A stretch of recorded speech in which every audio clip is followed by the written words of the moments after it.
Baik, bismillahirrahmanirrahim. Assalamualaikum warahmatullahi wabarakatuh. Alhamdulillahirrabbilalamin. Wassalatu wassalamu ala rasulillah. Jumpa lagi di channel Donditan. Pada malam hari ini saya punya narasumber yang keren, yaitu Bapak Yosia. Betul Pak ya? Betul Pak. Pak, nama lengkapnya siapa Pak? Mohon maaf Pak. Yosia Singgi Laksono Pak. Singgi Laksono. Singgi Laksono. Ya. Asli Jawa nggak Pak? Jawa Chinese Pak. Berarti Cina Jawa Pak.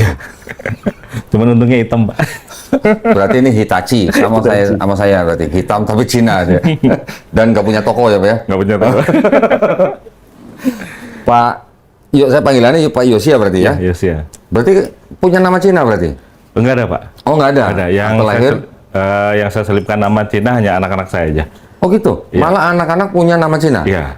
3 nama? 2. Enggak, maksudnya nama Cinanya tuh yang 3 kata itu? Bukan, hanya kita pakai tengah-tengahnya aja. Oh ininya aja, apa Iya. namanya? Marganya aja? Marganya. Oh, oke. Siap. Kalau gitu marganya apa Pak jadi? Wang. Marganya Wang? Wang Raja. Wang, Iya. Wang Raja. Oh. Ya, ada Wang kuning ya. Ya. Oh ini berarti saya Wang ini berarti. Kalau saya setan Pak. Marganya Kan Tan. marganya Tan. Oke, Pak Yosia tinggal di mana sekarang? Saya tinggal di Cikampek Pak. Cikampek. Iya. Oke. Oh berarti dari Jawa pindah ke Cikampek. Merantau sempat di Bandung juga di Pangalengan. Oh pernah Iya. ke sana. Nah ceritanya Pak Yosia ini baru masuk Islam Iya. belum sebulan ya Pak ya? Belum Pak, tanggal 28 Ramadan.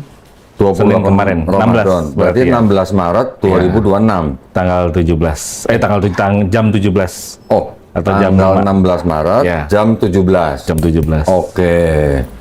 Di mana Pak? Pondok sandatnya? Pesantren Al Busro Karawang Pak. Atau yang sering dikenal dengan Sankuro, Santri Quran Penghafal Al Busro. Di Kerawang. Karawang, Truk Jambe Pak. Boleh cerita nggak Pak itu? Kok bisa dari Cikampek ke Kerawang tuh gimana ceritanya? Sahadatnya itu. Jadi kemarin itu sebetulnya saya ingin sahadat dengan Pak Donditan. Oh gitu. Awalnya itu. Oh. Saya Bulan apa komunikasi. itu Pak? Ya. Bulan apa itu? Masih bulan yang sama dan tanggal yang sama. Kan itu hari Senin, hari Jumat itu saya komunikasi dengan kakak saya. Heeh. Ya, hari Jumat. HP mana HP? HP-nya. Oke. Biar lebih Ya. akurat Pak, berdasarkan Ya. data.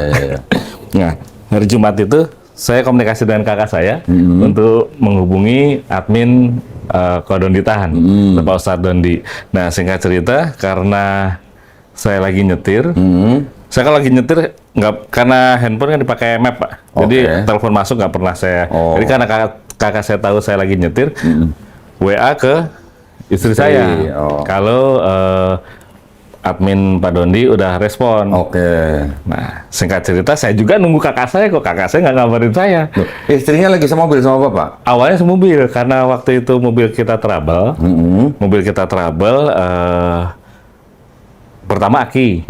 Setelah itu ternyata dinamo ampere. Oke. Jadi akhirnya istri pulang. Oh bisa? Bisa. Terus? Istri pulang. Nah, saya ngubungin kakak saya. Ternyata kata kakak saya, ya udah tadi dibales ke HP Anita, maksudnya istri saya itu. Singkat cerita, saya bilang, ya Mbak, saya udah ke Pondok Pesantren Al Busro. Karena ketika lagi trouble, saya komunikasi dengan montir. Saya pengen jadi mu'alaf, tapi yang bisa membimbing iman saya itu betul-betul kafah. Gitu. Kenapa nggak di pondok pesantren aja Oh, itu montir yang bilang gitu. Di Kerawang. Di Kerawang, Pak Aska itu. Nah, karena saya buka Google, pondok pesantren terdekat, muncul Al Busro. Oh gitu. Kerawang Timur, Kerawang Barat tuh Pak? Truk Jambe ya. Oh, Truk Jambe tahu. Truk Jambe ya. Oke. Nah, akhirnya singkat cerita, saya... Dekat KIC Pak ya berarti ya? Ya, betul. Oke. dekat Merkur, Pak, kalau pondok pesantren. Merkur. Ya, Merkur. Ya.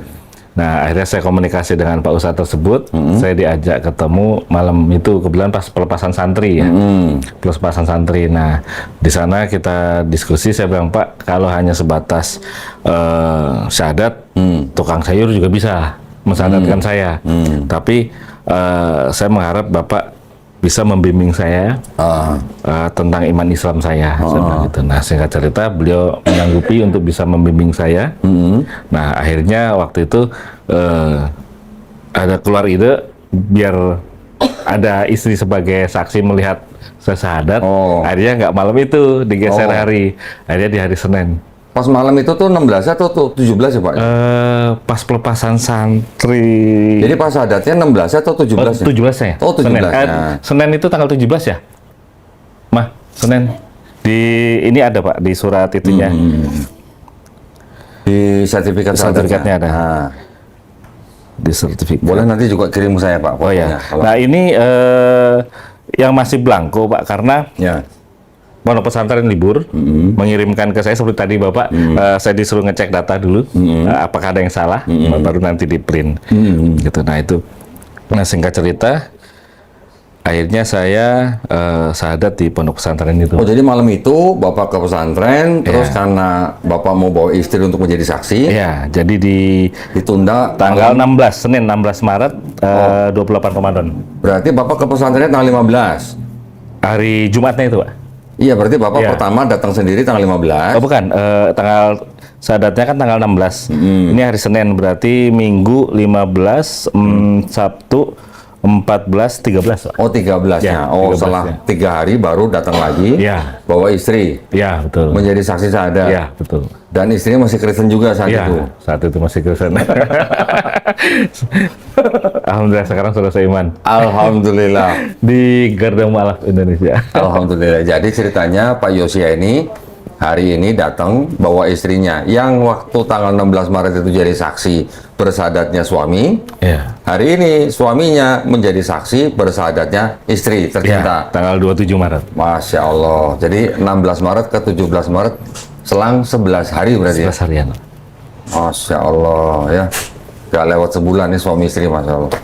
Nah, ternyata Pak Yosia ini sebelum bersahadat itu adalah seorang pendeta. Ya, atau gembala.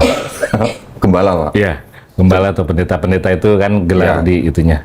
Jemaatnya berapa, Pak? Karena masih perintisan ya Pak ya, kita nggak banyak, hanya 18. 18. Oh, itu gereja baru berarti? Perintisan Pak. Iya, maksudnya Iya.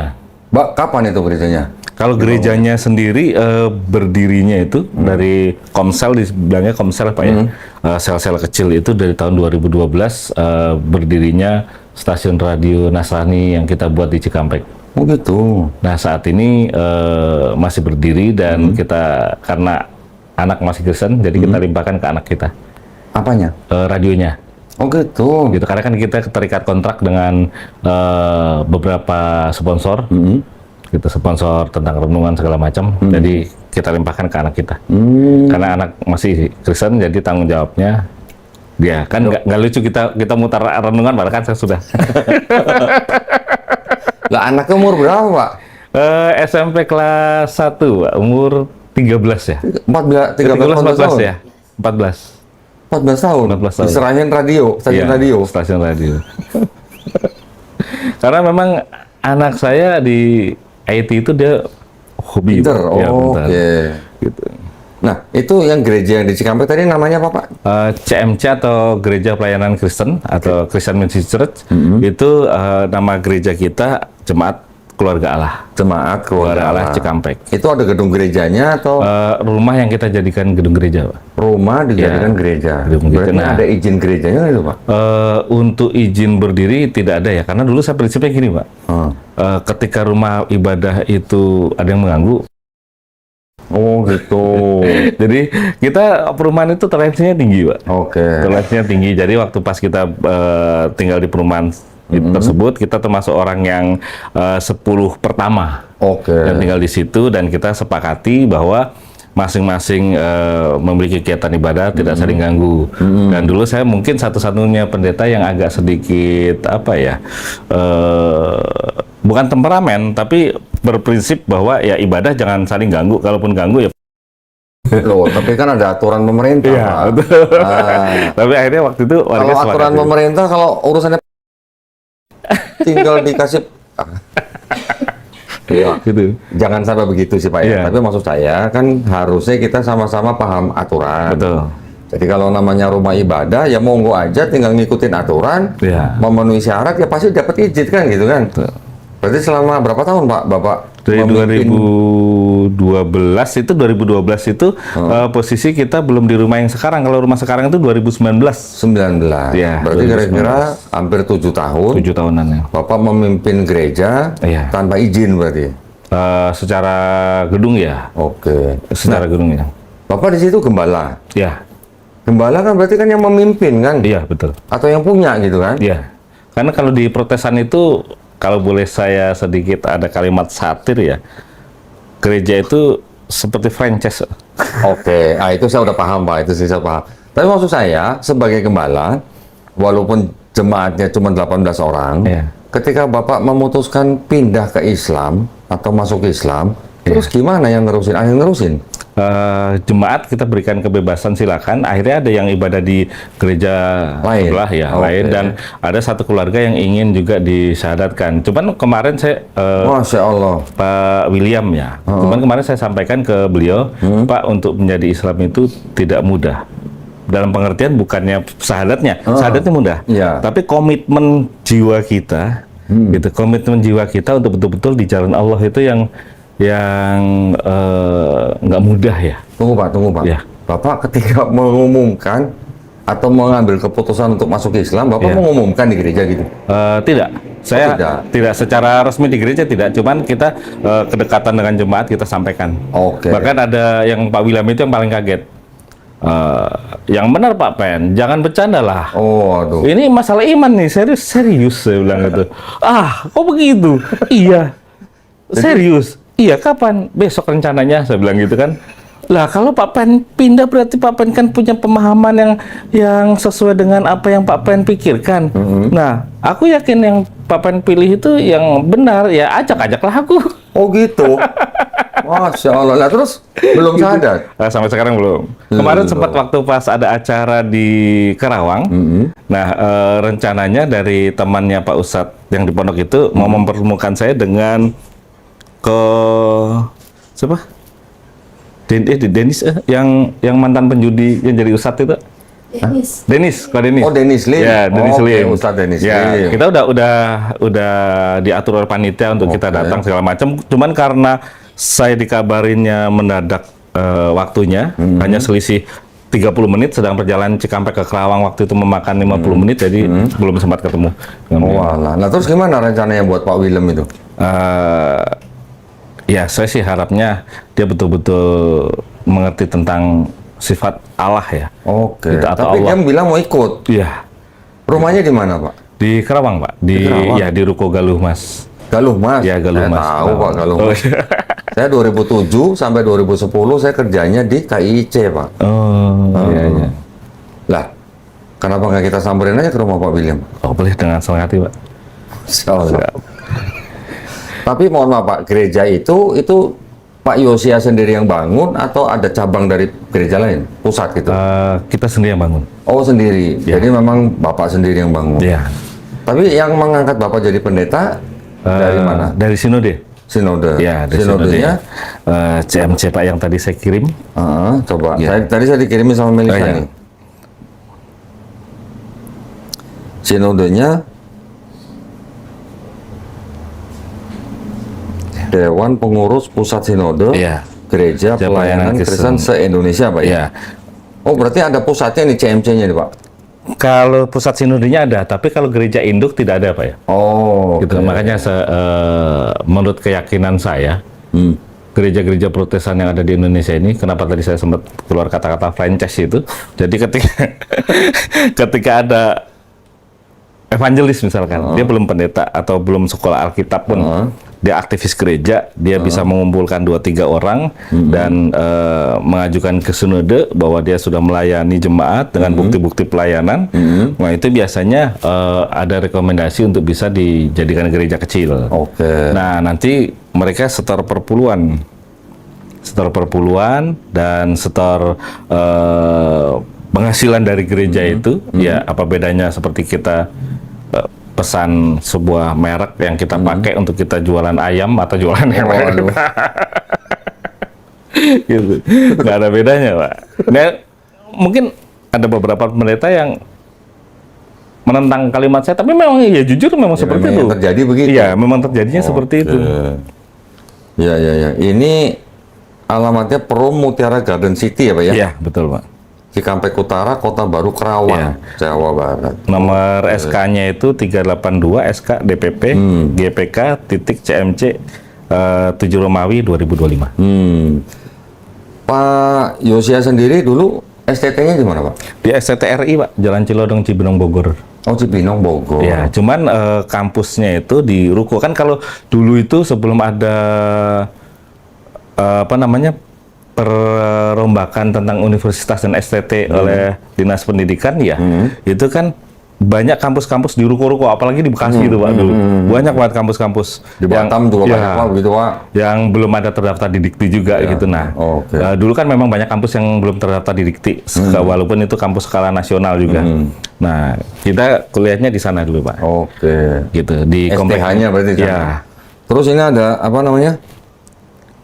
MPSI. Iya. Ini di mana, Pak? Pak. Terus MH-nya?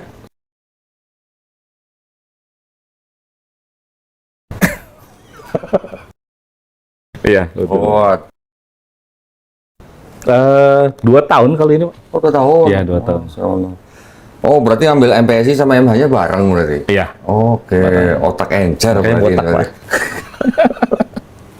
Otak encer berarti ini ya, Masya Allah. Alhamdulillah. Terus, ini kan, tadi Bapak cerita, ini kan berarti kan gerejanya ini kan Bapak yang membangun sendiri nih. Iya. Perpuluhan berarti kan langsung ke Bapak nih berarti nih. Nah, saya menerapkan tidak ada perpuluhan di gereja, Pak. Oh, tidak ada perpuluhan. Tidak ada perpuluhan di gereja dan tidak ada kotak kolektor di gereja. Karena apa? Saya melihat ini ajaran yang tidak sehat dan mengada-ada. Oh, Sudah selayaknya pendeta itu memiliki aktivitas sendiri dan untuk menunjang pelayanan. oh berarti Pak Yosia ini bangun gereja mau ngikutin pola pemikiran Paulus berarti, Pak ya? Ya, Lah kan Paulus bilang hukum Taurat batal. Iya. Berarti kalau udah batal kan nggak ada perpuluhan gitu ya? iya betul. Oke. Jadi kita kegiatan dari kontraktor, Pak. Kita kebetulan kontraktor bidang renovasi dan pemasangan perbaikan elektrikal. Oh, berarti Pak Yosia ini seorang kontraktor, Iya. seorang pengusaha. Justru malah dari pengusaha itulah Bapak Memberkati istilahnya gereja. membiayai gereja, Bapak. Gitu. Jadi Oke. bukan hidup di gereja. Bukan hidup dari gereja. Bukan hidup dari gereja. Oke. Dan itu yang sering ditentang oleh teman-teman senior saya di gereja bahwa jangan seperti itu, nanti jemaat terbiasa untuk tidak memberi loh. Oh, gitu. Nah, itu yang Ya, sering ya, ya. ditentang. Jadi harus terbiasa memberi ya. Ya. Oke. Loh, ya Tapi bener. tapi giliran pendetanya sendiri ada acara-acara khusus internal sesama pendeta, belum tentu Pak mau saling mendukung Pak. Oke. Tapi kalau kegiatan-kegiatan di luar yang sifatnya bukan internal gereja, misalkan ada seperti kemarin bulan puasa pagi-pagi takjil, itu mereka royal Pak. Oh, gitu. Tapi ketika ada satu jemaatnya yang kurus kering, ya kan, sekarat gitu, dia akan lihat ini apakah domba Tambun atau enggak. Kalau enggak, evangelisnya aja yang suruh datang. Oh, gitu ya. Ini kalau memang ada yang protes ya faktanya memang seperti itu. Oke. Karena kita kan di Kerawang ini Pak, seperti kemarin ada kegiatan bagi-bagi takjil di Cikampek. Nah, Selama Ramadan? satu kali aja. Oh, satu kali. Satu kali aja kerjasama dengan FKUB. Oke. Nah, gereja memang royal memberikan di situ. Tapi ada beberapa jemaat dari gereja orang-orang itu yang ngeluh ke kita. Mereka nggak bisa makan, tapi gereja cuek, acuh. Oke. Gitu. Jadi kan ini bisa dinilai sendiri seperti apa lah. Ya, ya. Nah, 18 dari jemaat Pak Yosia. Ya. Itu 18 tuh warga komplek itu aja atau dari luar juga? Dari luar, Pak. Ada yang dari luar Ya, juga? bahkan ada yang dari Tegal juga. Hah? Jauh amat dari Ya, Tegal kita tuh? video call karena mereka jemaat yang kita dapat, bukan kita dapat, mereka yang menghubungi kita dari radio. Oh, dari radio. Iya, dari Oke. radio. Oh, jadi awalnya memang Bapak melalui radio ya? Iya, melalui Oke. radio. Tapi kalau 18 dari 2019 ya berarti lambat pertumbuhannya, Pak? Kita kan memang mencari yang betul-betul ingin memahami Kristen secara utuh, bukan Kristen yang seperti pada umumnya, yang akhirnya yaitu seperti halnya tentang keselamatan, Pak. Saya sering menyampaikan bahwa untuk kita masuk ke surga itu pokok utamanya adalah kita bertobat. Nah, no. Gitu, sesuai seperti yang ada di kitab Injil sendiri pun seperti itu. Matius 18 Iya, ya, Pak. betul. Ya, Pak Donitan lebih paham. Tapi kan faktanya pendeta-pendeta itu menutupi ini, Pak. Oke. Menutupi ini. Dan Oke. semakin saya memperdalami lagi tentang keyakinan saya kepada Tuhan, saya semakin yakin bahwa ya bukannya saya murtad dari Kristen ke Islam menurut versi mereka, Oke. tapi justru saya malah sepakat dengan Pak Donitan tadi, ada satu kalimat bahwa mengikuti ajaran Yesus memang seperti itu, karena Yesus mengajarkan ya bertobat. Iya, ya. Gitu. Iya. Dan yang paling penting, Pak, sebenarnya kan bagaimana caranya kita memahami apakah ajaran Yesus itu inline atau sejalan dengan ajaran nabi-nabi sebelumnya. Iya, Betul nggak, Pak? betul. Kalau nabi-nabi sebelumnya mengajarkan masuk surga bertobat, Yesus ajarannya sama, ternyata Paulus beda. Pengikut siapa gitu? Nah, ini yang mereka sendiri nggak mau mengakui, Pak, Gitu ya. rata-rata. Karena kalau sampai mereka mengakui, pasti banyak jemaat yang pada berguguran. Jadi Bapak Yosia ini akhirnya sampai berani ngambil keputusan meninggalkan gerejanya itu karena konsep keselamatan itu, Pak. Ya, konsep keselamatan dan konsep yang logis itu adalah mengenai Allah sendiri atau Allah itu, Pak. Oke. Yang tidak bisa, untuk saat ini, tidak bisa kita sentuh, tidak bisa kita raba. Oke. Tapi bisa kita rasakan kebaikannya. Oke. Nah, terus bagaimana dengan konsep keilahiannya Yesus, Pak, yang Bapak pelajari dari STT? Ya, kalau yang dari SCT seperti pada umumnya, Pak, bahwa kita diajarkan bahwa Yesus itu adalah Tuhan. Tapi saya memiliki keyakinan bahwa Yesus itu adalah guru atau ustadz. Rabi. Rabi, Ya. ya kan? Karena Guru. dia sendiri ngaku rabi kan, Pak? Iya, betul. Itu yang salah satu bikin nilai saya jelek. Karena saya menyatakan ya bahwa Yesus itu adalah Loh. guru. Dulu waktu Bapak di STT nilainya jelek karena nggak ngaku Yesus Tuhan gitu. Saya menyampaikan bahwa Yesus itu adalah rabi atau guru. Rabi? Iya. Bukan Tuhan? Bukan. Oh, pantasan dapat nilai jelek. Jelek. Untung masih lulus, Pak. Gitu. Oh, jadi sebenarnya dari dulu ini Pak Yosia sudah punya pemikiran yang mungkin agak beda dengan Iya. mainstream Kristen ya, Pak? Iya, betul. Oke. Betul. Latar belakangnya apa, Pak? Untuk Murni dari diri sendiri atau apa? Pemikiran itu? saya orangnya suka belajar, Pak, ya. Gitu ya. Suka belajar dan saya tidak pernah memandang lawan bicara kita itu rendah. Oke. Sekalipun itu anak kecil. Oke. Ketika anak kecil itu punya pandangan yang di luar pada pandangan umumnya, saya akan korek. Gitu. Saya akan korek. Saya bukan tipe orang yang menentang, tapi ketika saya mau berdalih, saya harus siap dulu sumbernya. Oke. Gitu. Oke. Jadi saya lihat kemarin di podcast Pak Donitan, aduh, Yang nama siapa? yang pendeta di Bekasi itu ya. Oh, Pak Pendeta Chris. Pendeta, itu saya panggilnya pendeta sudahlah, Pak itu.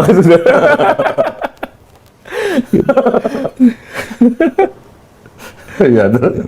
Nah, bahkan perpuluhan sendiri pun pendeta membenarkan diri Iya. dan pemahamannya bahwa saat ini bisa dirubah dengan uang. Oh. Padahal kan nggak bisa seperti itu. Mereka kan mengaku sebagai suku Lewi rohani ya, Pak? Iya. Loh, Pak, jadi setelah Bapak memutuskan masuk Islam, berarti gereja Bapak ini otomatis tutup? Tutup. Nah, rencananya kalau tuh Allah berkehendak, Pak, saya belum komunikasi intens dengan Pak Ustadz yang mensadarkan saya, tapi sempat ada suatu kalimat bahwa saya ingin kumpulkan para ustadz untuk bisa sebulan sekali minimal, Oke. untuk kita bisa ngaji torikoh atau tasawuf Oke. di rumah itu, di Oke. tempat yang jadi gereja itu. Waduh, Masya Allah. Masya Gitu. Allah. Nah, ini tadi saya penasaran gini, Pak. Kalau Bapak sudah ngambil keputusan, dalam tanda kutip, meninggalkan jemaat Bapak, terus sampai akhirnya ada beberapa jemaat Bapak yang mau ikut Pak Yosia, Iya. contohnya tadi seperti Pak William, saya mengusulkan, Bapak saya temenin ke rumahnya Pak William, Oh, siap. Bapak yang mensadatkan mereka. Oh, Nanti sertifikat bisa dari saya. oh iya. Gimana, Siap, Pak? siap. Boleh, boleh, Pak. Dengan senang hati. Bapak atur waktu, atur iya. jadwal, nanti kita atur dengan Melisa. Oh iya. Saya siap ke Kerawang, Pak. Baik, Pak. Syahadat di rumah mereka boleh, syahadat di masjid boleh. Oh ya. Nanti saya siapkan sertifikat buat mereka. Bapak yang syahadatin mereka. Kan Bapak yang ninggalin mereka, Bapak harus ngajak dong. Masya Allah. Ya, Pak ya? Ya, Nanti siap, kita koordinasi. Nah, ini ceritanya masih panjang nih berarti nih kalau begini nih. Nah, terus akhirnya yang membuat Bapak menerima Islam di bagian apanya, Pak? Tentang sifat Allah itu, Pak. Sifat Allah. Ya, itu yang paling penting, paling utama. Oke. Karena Kristen itu selalu dalam kitab Kejadian, manusia dibentuk serupa dengan Serupa. gambar Allah. Dan mereka mengilustrasikan bahwa Allah itu seperti kita. Oke. Atau kita seperti Allah. Punya hidung, punya mata. Padahal arsinya Allah itu kan tidak bisa kita cerna begitu saja, Pak. Itu melihat bukan berarti harus punya mata. Gitu. Mendengar bukan berarti harus ilustrasikan punya telinga. Ya. Gitu. Ya. Waduh, dalam nih berarti ini Pak Yosia nih.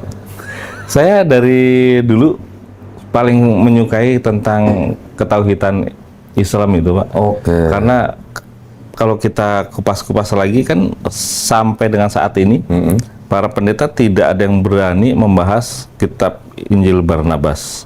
Apapun itu alasannya, mau kesepakatan gereja kayak mau kesepakatan apapun itu kayak, padahal menurut saya setiap kita mengupas sejarah itu kan harus kita lihat referensi dari manapun, Pak. Oke. Gitu. Ketika kita mau lihat penemuan candi misalkan, kita nggak bisa hanya lihat dari buku kitab Sangsekerta aja, kita bisa lihat dari peninggalan-peninggalan di laboratorium geologi atau dan lain sebagainya, atau dari dokumen-dokumen lain. Begitu juga membahas tentang sifat Allah itu atau Allah itu nggak bisa dari hanya Injil yang disepakati bersama, nggak bisa begitu juga. Kalau memang itu ada fakta-fakta yang bisa kita bongkar dengan fakta sejarah, ya berarti itu benar adanya. Oke. Gitu. Tapi yang dimaksud Injil Barnabas sama Pak Yosia ini Injil Barnabas yang abad berapa, Pak? Ya, yang di kitabnya ini, Pak, sebentar. Oke. Saya lupa kalau abadnya ya, tapi di Ada ayat, 3 nih masalahnya, Pak. ya, yang di ayatnya itu, Yang apa? sebentar, sampai saya simpan itu. Waduh, Masya Allah. Gitu. Nah, bab 41 Barnabas, atas perintah Allah, Mikael mengusir Adam dan Hawa dari surga, kemudian Adam keluar dan berbalik melihat tulisan pada pintu surga, tiada Tuhan selain Allah. Oke. Dan yang mencengangkan lagi, dan Muhammad adalah Rasul Allah. Oke. Itu berarti dari gospel, Pak ya? Saya sebutnya gospel ya, bukan Injil. Itu saya sebutnya dari gospel Barnabas yang ditulis kira-kira abad 13 sampai 14 Masehi, Pak. Oh ya. Oke. Tapi ini mohon maaf ya Pak ya, Iya. bukan saya mengecilkan risetnya Pak Yosia nih. Tapi yang disebut dengan yang orang taunya Gospel of Barnabas atau Injil Barnabas itu ada 3, Pak.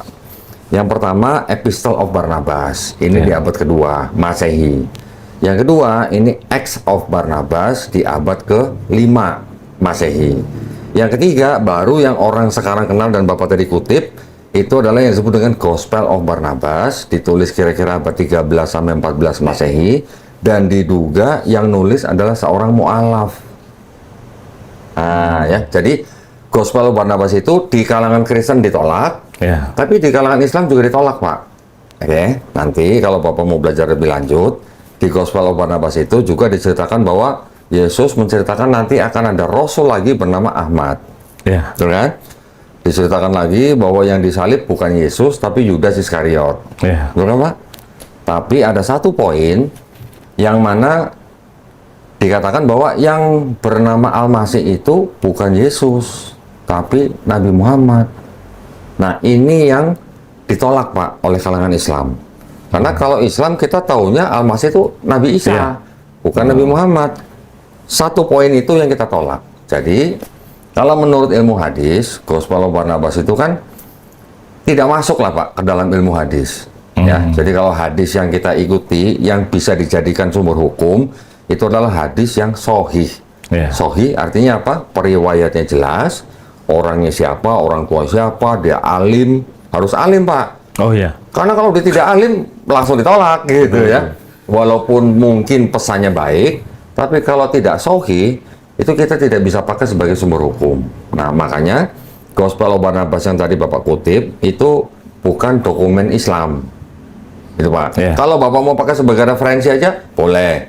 Karena ada beberapa kesamaan dengan pesan di Quran.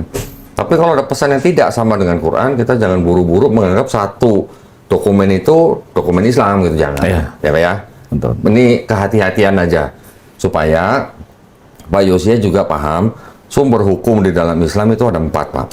Quran, hadis sahih, ijma ulama atau kesepakatan para Iya. ulama, dan yang terakhir adalah qiyas. Ya, di sini Gospel of Barnabas tadi tidak masuk ke dalam 4 ini Pak, gitu. Ya. Betul, betul. Jadi Bapak, saya sangat-sangat menyarankan Pak Yosia nanti belajar Islamnya tidak usah melalui dokumen-dokumen yang di luar Islam. Ya, Ya, Bapak mulai dari dokumen-dokumen Islam aja. betul. Ya, insya Allah nanti Bapak pasti lebih kuat, gitu. Ya Pak ya. Betul. Stop, Pak.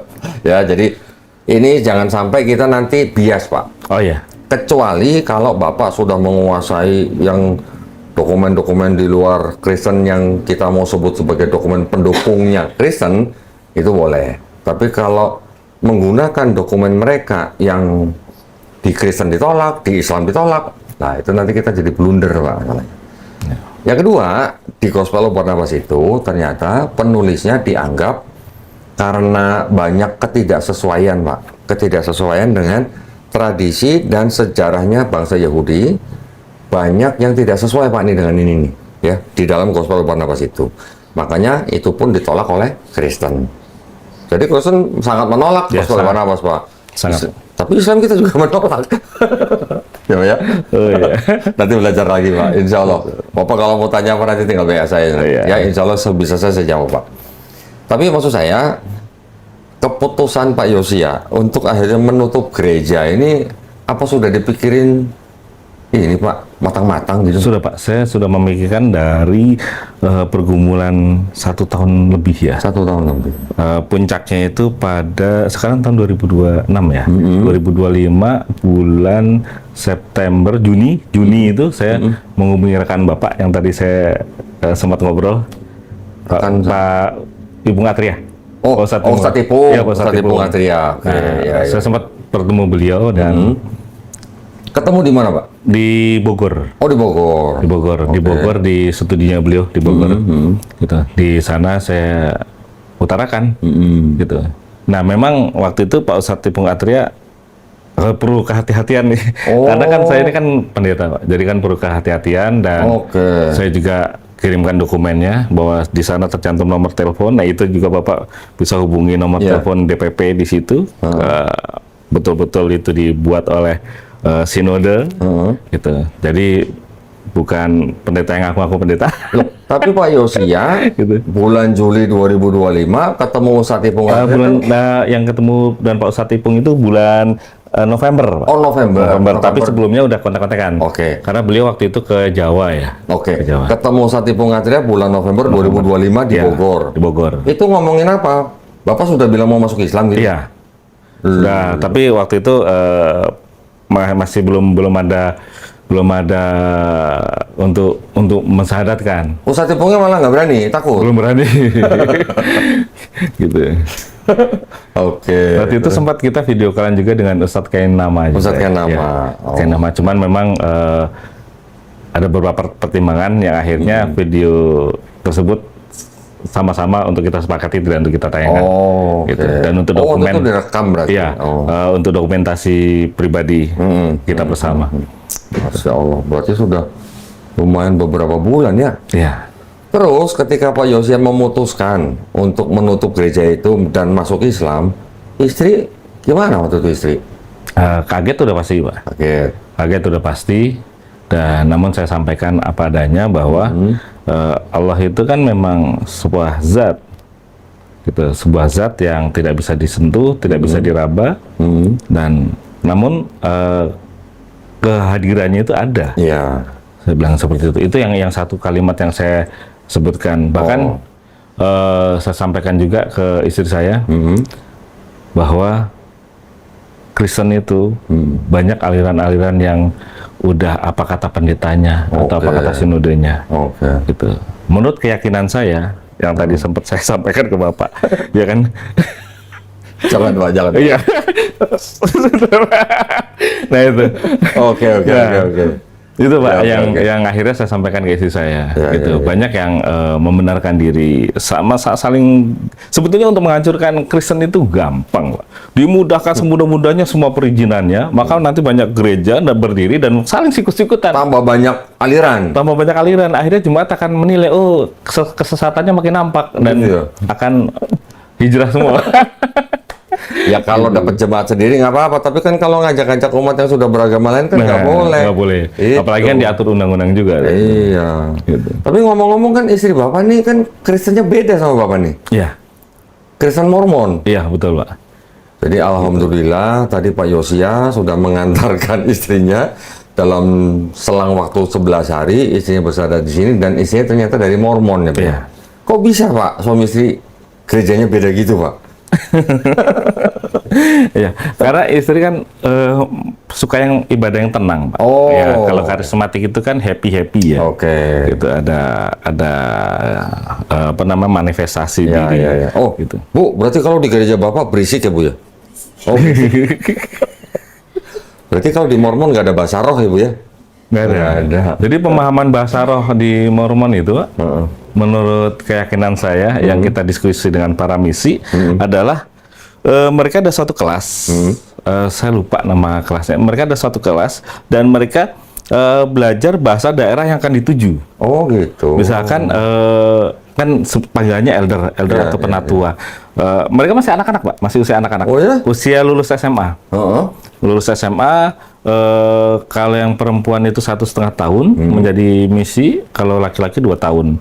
Nah, itu nanti belajar daerah tujuannya mana, misalkan Indonesia, dari luar negeri, misalkan Indonesia. Indonesianya nanti mana? mau suka mana, Solo. Nah, dia mempelajari bahasa Indonesia dan bahasa Solo. Dan mereka mungkin memiliki metode-metode khusus yang akhirnya bisa hanya dalam waktu 1 bulan sudah bisa bahasa Indonesia dengan fasih, bahasa daerah dengan fasih.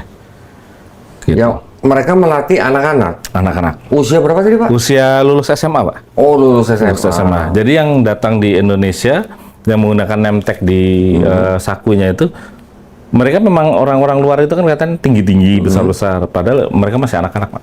Oh gitu. Masih anak-anak. Gitu. Nah, ini modus lain lagi nih berarti ini ya. Gitu. Dan nemteknya itu mereka selalu tulisnya Gereja Yesus Kristus dari orang-orang suci zaman akhir. Oke. Mereka jarang menyebut dirinya Mormon. Iya, iya. Gitu. Ya. Bahkan Mormon sendiri pun sebetulnya kan terpecah juga, Pak. Ya, betul. Berarti Ibu nabinya Joseph Smith ya Bu ya? Oh iya, aku Pak.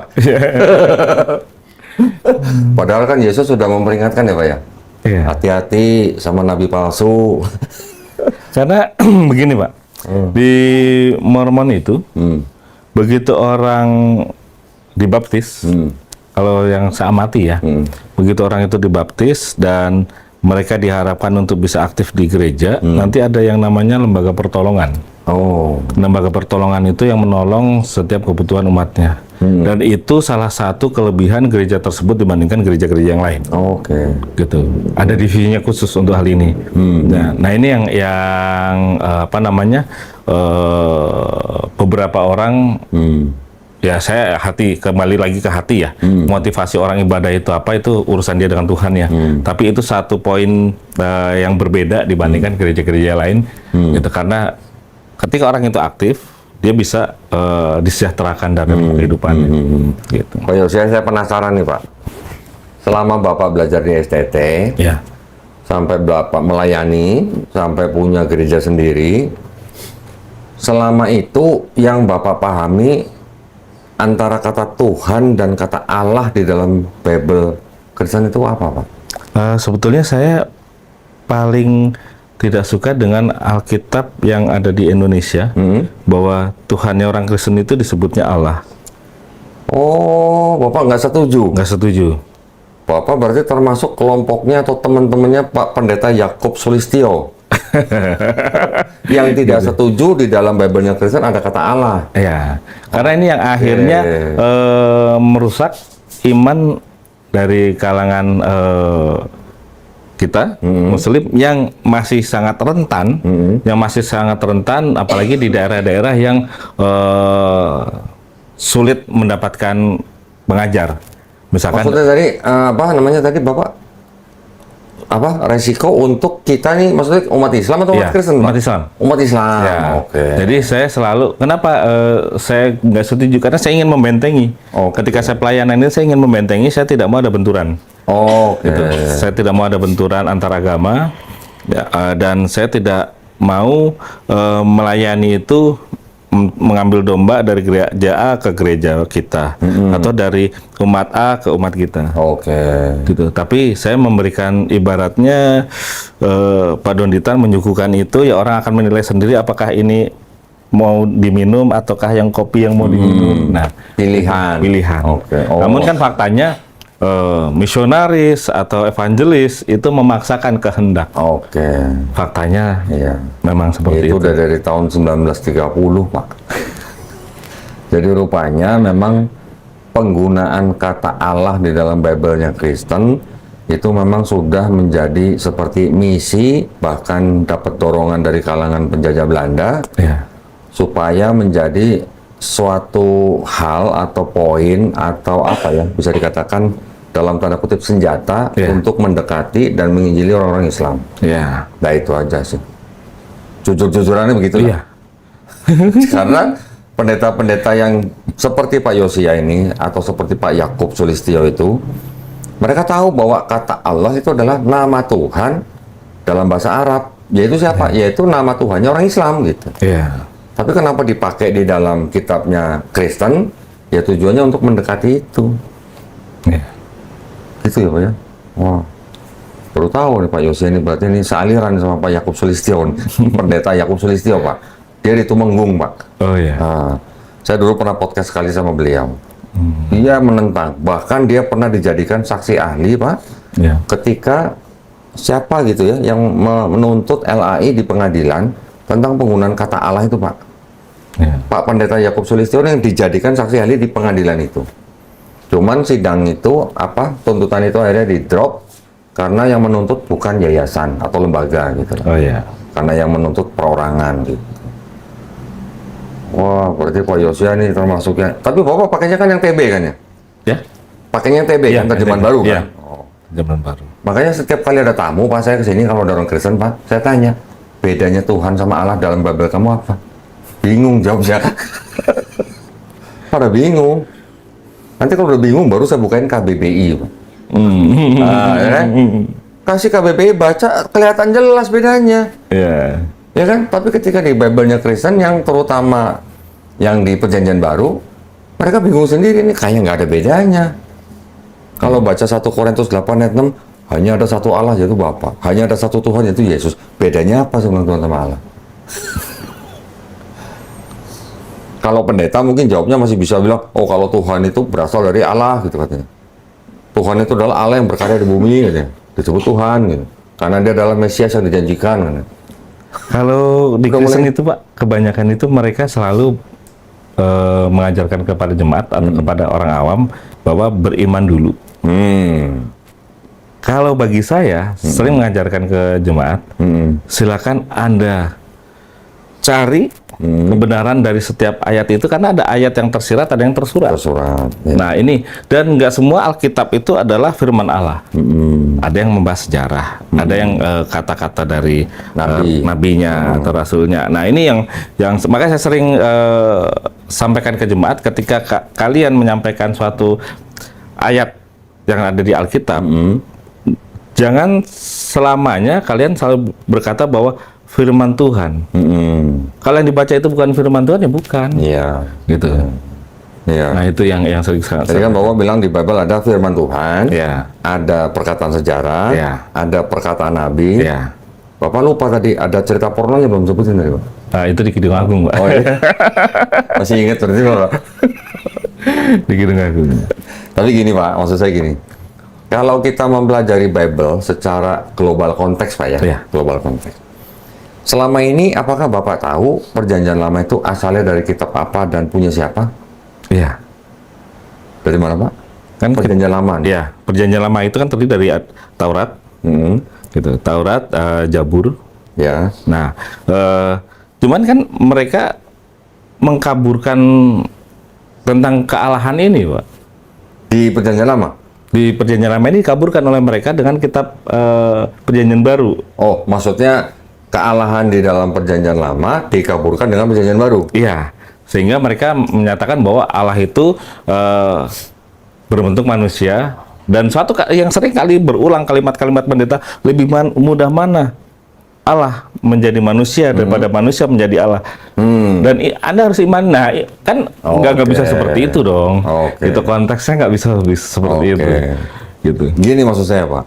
Yang tadi saya maksud Perjanjian Lama itu berasal dari kitab apa dan punya siapa? Ya. Bapak kan pasti tahu ini kan berasal dari kitabnya orang Yahudi. Iya, betul.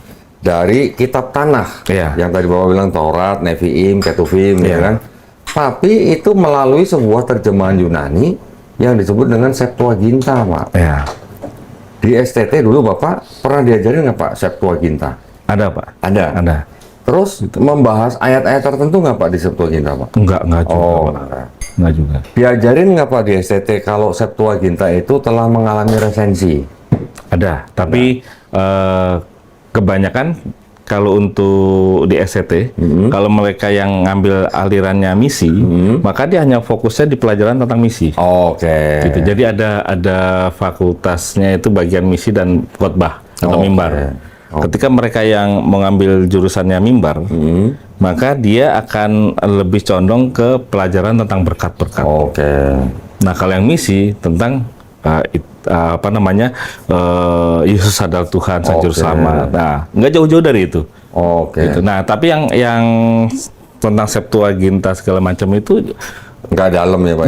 Nggak di dalam. Berarti nggak diajarin Septuaginta mengalami resensi oleh Origen, mengalami resensi oleh Lucian, mengalami resensi oleh Hesisius. Seperti enggak ya Pak ya? Tidak ada. Oh, pantesan. Hampir STT rata-rata seperti itu. Iya, berarti saya paham lah.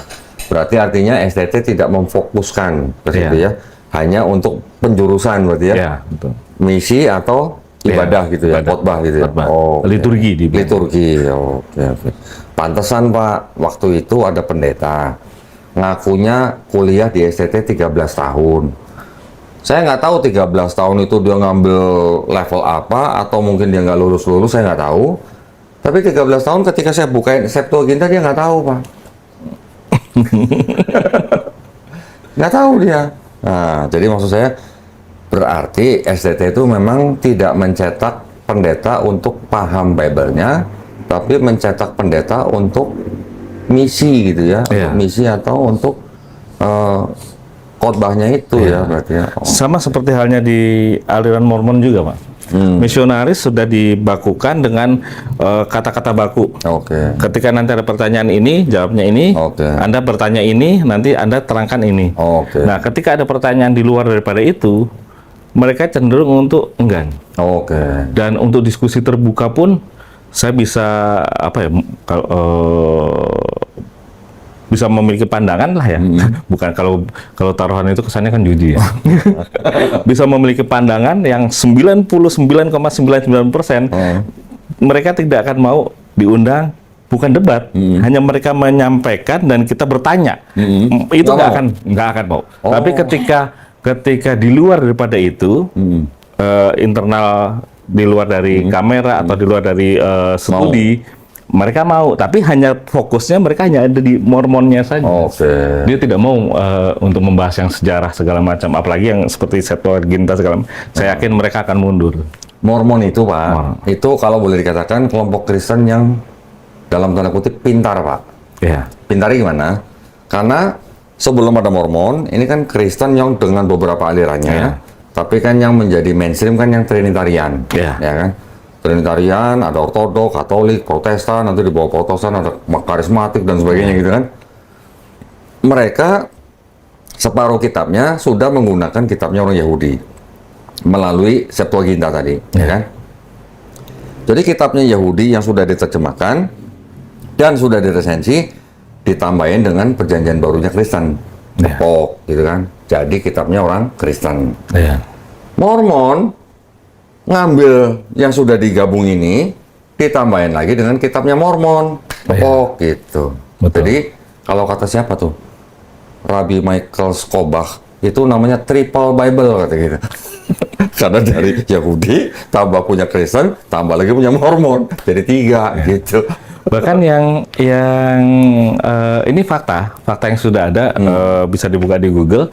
FLDS itu kan dulunya pecahan dari Mormon. Nah, nabinya ini kan seolah-olah dia mengetahui bahwa umatnya ini punya masalah pribadi. Sehingga umatnya, oh ya betul ini nabi, dia tahu. Ternyata kan faktanya bukan seperti itu. Mereka pasang intercom ke masing-masing rumah jemaat. Jadi mereka kan berkelompok gitu Pak, seperti perumahan gitu.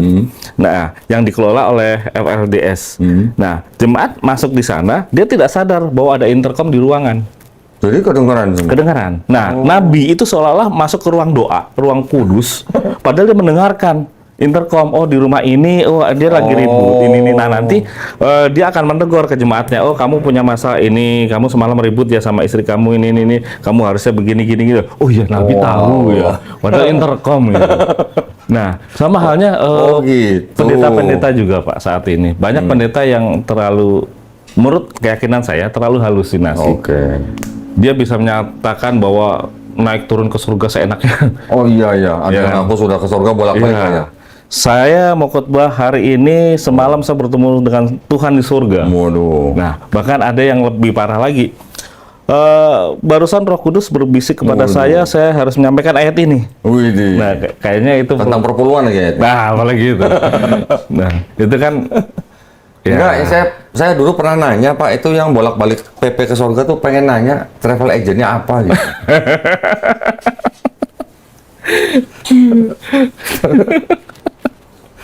Siapa tahu kan Pak ya? Iya, betul. Siapa tahu kita mampu kan gitu bayar gitu kan. Tapi alhamdulillah Pak Yosia sudah bersahadat. Tadi Pak Yosia cerita bahwa yang Pak Yosia terima atau tekankan daripada Islam itu adalah sifat Allah gitu ya, sifat Allah ya.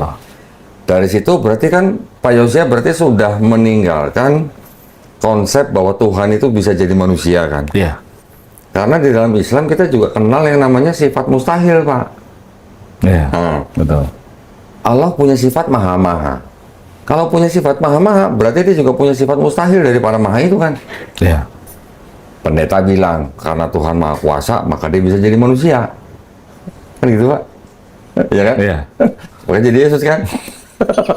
Ingat-ingat nih. Tapi kalau dengan alasan maha kuasa, maka dia bisa jadi manusia. Kalau ditanya dia bisa jadi iblis nggak? Pada bingung jawabnya. Nanti jawabnya apa? Bukan masalah bisa nggak bisa, mau apa enggak? Loh, bukan masalah mau enggaknya, mampu atau enggak, saya bilang. Kalau memang dia maha kuasa dan dia bisa jadi Yesus, dia mampu nggak jadi iblis juga? Kalau bilang maha kuasa, harusnya mampu kan? Iya. Kalau mampu, iblis punya sifat yang berlawanan atau yang sama dengan Tuhan. Kan nggak mungkin iblis punya sifat baik kan? Iya. Berarti ada paradoks kan Pak? Sama Pak, di dalam Kristen karismatik itu mereka, saya kan bagi saya pribadi Pak, kenapa makin yakin kepada Islam? Karena Islam itu selalu menjunjung tinggi adab. Terlebih ke adab kita kepada leluhur. Nah, di Kristen Protestan karismatik, untuk datang ke makam itu sesuatu yang najis bagi mereka. Bahkan mendoakan orang yang sudah mati itu nggak boleh. Tapi suatu kalimat saya sampaikan ke pendeta, Pak, kalau memang kita tidak boleh mendoakan kepada orang yang sudah meninggal, saya bilang gitu kan, dan itu menjadi suatu kenajisan, dan doa kita juga nggak akan sampai. Ya udah gini aja Pak, ini kan jenazah bapaknya Bapak nih, Pak Pendeta kan masih ada di sini. Saya doakan ya, semoga disiksa di alam kubur. Semoga tidak terima di surga. Kok marah dong? Ngomongnya begitu? Katanya kan nggak akan nyampe, nggak boleh. Percuma, itu sesuatu yang sia-sia. Tapi takut juga, Pak. Takut juga. Nah, itu ketika saya datang ke pondok pesantren tersebut, saya sampaikan, Pak, apakah boleh kita mendoakan orang yang sudah meninggal? Terlebih itu orang tua kita, guru-guru kita yang mengajarkan kita. Oh boleh, kita mengirimkan Al-Fatihah boleh.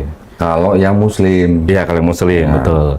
Kalau yang orang tua kita meninggal bukan dalam keadaan Muslim, Ya. nggak boleh, Pak. Iya, tapi bukannya ada suatu suatu cerita, saya tidak tahu apakah itu hadis ataukah cerita di kalangan ulama ya. Ada karena ini menyangkut keluarga saya. Ketika kemarin saya diskusi, ibu saya kan Katolik, Pak, meninggal dalam Katolik. Nah, ketika saya sudah Islam, apakah saya boleh mendoakan supaya ibu saya kelak menjadi Islam ketika di padang mahsyar? Nah, ada satu, saya nggak tahu itu hadis atau bukan. Kisahnya bersama seperti saya. Oke. Si anak ini setiap hari selalu mendoakan supaya ibunya itu menjadi Islam. Nah, akhirnya pada titik tertentu Allah itu memberikan Itu kalau nggak salah di hadis, Pak. di hadis ada memang ya. Ya. Nah, itu yang saya yakini, Pak. Itu apa ya? Special case, Pak, itu, Pak. Oh, iya. Yang pernah saya baca ya, Pak, ya. Betul. Itu special case yang ditemukan kembali kan, dihidupkan kembali, tapi Iya. mati lagi gitu kan. Iya. Ya, benar. Itu special case, Pak. Bapak baca ini. Oh ya. Quran surat At-Taubah ayat 113. Tidak pantas bagi Nabi dan orang-orang beriman memohonkan ampunan kepada Allah bagi orang musik sekalipun orang itu kaum kerabatnya, setelah jelas bagi mereka bahwa orang-orang musik itu penghuni neraka jahanam. Sedih nggak, Pak? Sedih. Iya. Mama saya juga meninggal dalam keadaan Kristen. Mama saya. Iya. Tapi ketika kita mendoakan ibu kita supaya kelak bisa menjadi Islam kan bisa, Pak, sebetulnya. Ketika orang tua kita masih hidup, Pak, Ya. boleh. Kalau masih hidup, beda keyakinan nih, masih hidup Oh, nih. iya. Kita mau doakan 100 kali pun boleh, Pak. Tapi kalau sudah meninggal, ayatnya itu ini perintah Allah, Pak, bukan perintah Nabi, Pak. Ya. Kalau dibilang sedih, sedih. Orang tua kita ya. Tapi kan dalam spesial case tadi kan bisa seharusnya, Pak. Ya kalau special case kan berarti kan tidak bisa untuk semua orang, Pak. Iya, siapa tahu kita pilihannya. Ya walau tapi kalau baca ayat begini kan berarti kan kita tidak boleh, Pak. Kalau baca Iya. ayat ini. Kalau tidak ada ayat ini, Bapak masih bisa ngomong gitu ya tadi ya. Mudah-mudahan saya special case itu. Tapi karena ada ayat ini, sebaiknya kita mengikuti. Karena ini perintah Allah, bukan perintah Nabi. Ya. Kalau dibilang sedih, sedih. Mama saya juga meninggal 2010 dalam keadaan Kristen. Saya bahkan ya punya istilahnya punya apa ya? Punya keyakinan bahwa mama saya itu open mind sebenarnya dia. Open mind. Dia menjadi Kristen itu ya kebanyakan karena ikut-ikutan aja. Ketika dia Kristen, dia bisa bercerita tentang nabinya orang Islam gitu, Pak. Walaupun dia hanya dengar dari teman-temannya. Oh ya. Gitu. Wah ya saya sedih, tapi saya setelah mencari jawaban kemana-mana, diketemukan dengan ayat ini. Ya sudah, tapi yang menjadi penghiburan buat saya adalah setiap ruh daripada kita ini kan berasal dari Allah. Ya. Ketika sudah ada yang meninggal, kembali ke Allah. Kita orang tua dengan orang tua, antara orang tua dan anak ini kan hanya di dunia. Ya. Apakah di alam sana nanti ada roh orang tua dan roh anak yang ada punya hubungan istilahnya darah gitu? Kan nggak ada. Roh kan nggak kenal darah, Pak. Betul. Jadi kalau begitu kan masing-masing ke rohnya. Nah itu aja. Ya kalau dibilang sedih ya sedih, tapi ya Allah yang memerintahkan bukan kita. Yang memberi rahmat kan cuma Allah, bukan kita, Pak. Iya. Itu. Saya tahu perasaan Bapak, saya tahu pasti, karena saya juga mengalami. Ya. Kita hanya serahkan saja kepada Allah, udah gitu aja. Kita ikutin, kita jadi takwa kan, kita ikutin perintahnya, jauhi larangannya, selesai urusan. Itu aja, Pak. Ibu ya. Iya. Ya. Bapak, mudah-mudahan Pak Yosia dimudahkan untuk belajar Islam. Karena kalau kita membaca juga di Quran surat Al-An'am, Pak, ayat 125. Ketika Allah mengizinkan seseorang untuk beriman seperti Pak Yosia, Allah akan membuat dadanya Pak Yosia lapang untuk belajar Islam atau untuk menerima Islam. Tapi kalau Allah mengizinkan seseorang untuk tersesat, Allah akan membuat orang itu dadanya sesak dan sempit, Pak. Seperti apa? Seperti orang mendaki langit, coba. Orang mendaki langit kan memang makin lama makin tinggi kan makin susah bernapas kan, Pak. Berarti kan dadanya makin sesak dan sempit kan? Kira-kira gitu. Dan dari ayat itu pula, itu bukti nggak mungkin itu karangan Nabi Muhammad. Kenapa? Karena tidak pernah kita baca hadis Nabi Muhammad SAW naik gunung yang tingginya mungkin 8.000 meter sampai susah napas di atas gunung. Kan nggak ada begitu. Paling tinggi gunung apa sih? Dari bawahnya di Gua Hiro, gitu. Baru berapa ratus meter gitu lah. Tapi dengan ayat itu membuktikan tidak mungkin itu karangan Nabi Muhammad SAW. Orang makin tinggi ke atas, mungkin berada di ketinggian 8.000, 10.000 meter di atas permukaan laut, orang itu udah susah bernapas, Pak. Iya. Dan Kekurangan oksigen kan, Pak. oksigen makin tinggi kan makin tipis, Pak. Dan ilmuwan yang pertama kali mengatakan bahwa makin tinggi oksigen makin tipis, ngomongnya baru abad 17, Pak. 1000 tahun setelah Quran diturunkan. Abad 7, abad 17. Seorang ilmuwan bernama Pascal, tahun 1648. Baru dia yang mengatakan, makin tinggi oksigen makin tipis. Bagaimana seorang nabi yang ummi bisa mengatakan hal seperti itu? Kalau dia nggak pernah naik gunung tinggi. Itu juga, Pak. Ya, jadi mudah-mudahan kita semuanya ini dilindungi dan dirahmati Allah SWT. Amin. Itu aja. Jadi yang kita perlukan hanya keberserahan diri aja kepada Allah. Oh, tapi Bapak saya tahu hari ini bahagia banget. Istrinya bisa hadat di sini, Masya Allah. Ya, dan nggak perlu nikah ulang, Pak. Karena cuma 11 hari. Iya, masih 11 hari ya, betul-betul. Bapak cuma perlu membawa akte nikah yang dari catatan sipil, bawa ke KUA, nanti dibuatkan semacam kayak isbat, nanti ditukar dengan buku nikah. Mudah-mudahan dimudahkan Pak semua, Pak. Amin, Pak. Tapi berarti yang apa namanya yang usaha Bapak yang kontraktor masih jalan berarti kan? Masih jalan, Pak. Alhamdulillah. Yalah, mudah-mudahan lah. Mudah-mudahan kalau tadinya dari bisnis kontraktor bangun gereja, next time insya Allah dari kontraktor bangun masjid insya Allah. Amin. Insya Allah. Amin, Pak. Amin, Pak. Baik, Pak. Mungkin ada, Pak, yang belum diceritakan pengalaman Bapak nih? Sebetulnya Atau masih banyak? dari ada kata-kata yang sangat nggak bisa terungkap kata-kata ya, Pak ya. Oh, oke. Saya merasa bersyukur banget, bersyukur sekali Iya, iya, iya. melalui pergumulan hidup kita. Bahkan beberapa kali saya mengajukan ke sinode, sampai dengan beberapa waktu yang lalu saya kirim email. Namun email itu kayak seperti masuk ke spam ya. Oh. Ya, masuk ke spam. Tapi saya sudah menyampaikan bahwa saya menyatakan mengundurkan diri.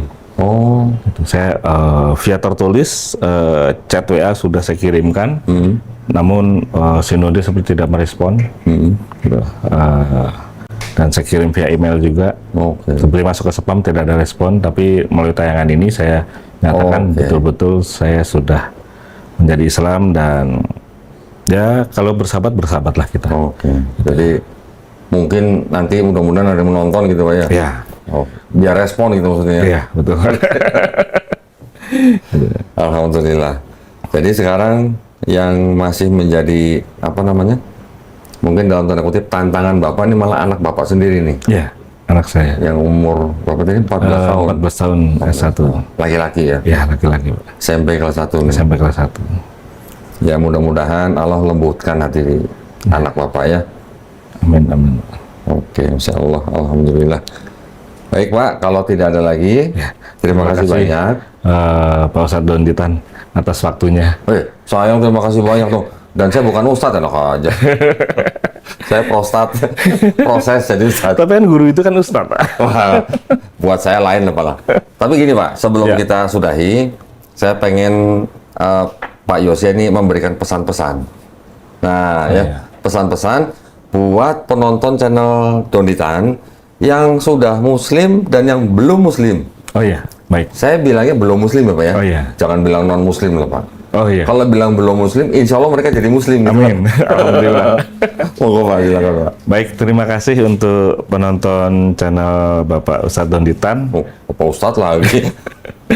bahwa ini saya sampaikan pesan ini untuk kawan-kawan kita yang belum muslim.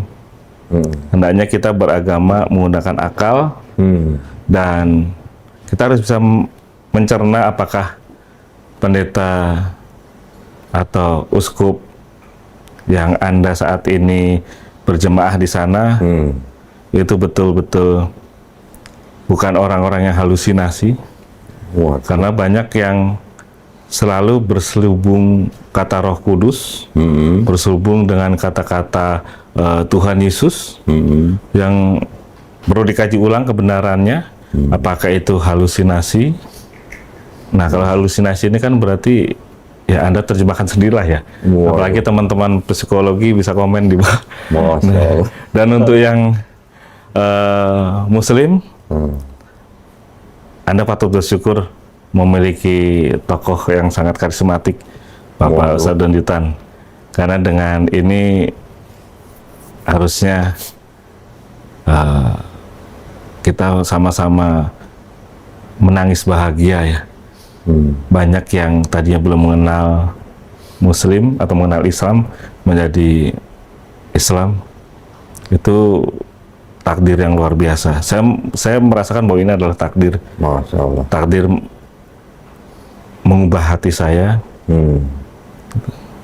Dan yang mengagetkan lagi Pak Donditan, bahwa ternyata sebelumnya leluhur-leluhur saya ternyata tokoh-tokoh agama di zamannya. Nanti fotonya bisa saya unjukkan ke Pak Donditan. Masya Allah.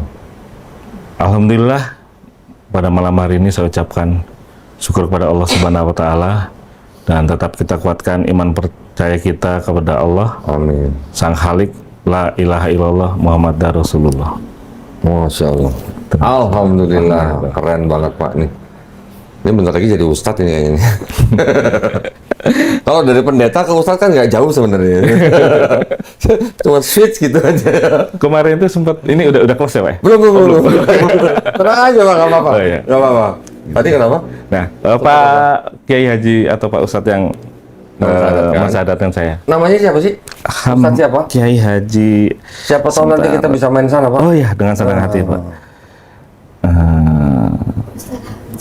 Ustadz Hamzah. Kiai Haji Hamdan Fauzi SPDI. Hamdan Fauzi Ya. SPDI. Beliau pemimpin pondok pesantren Darul Quran Al-Busro Teluk Jambe. Al-Busro ya.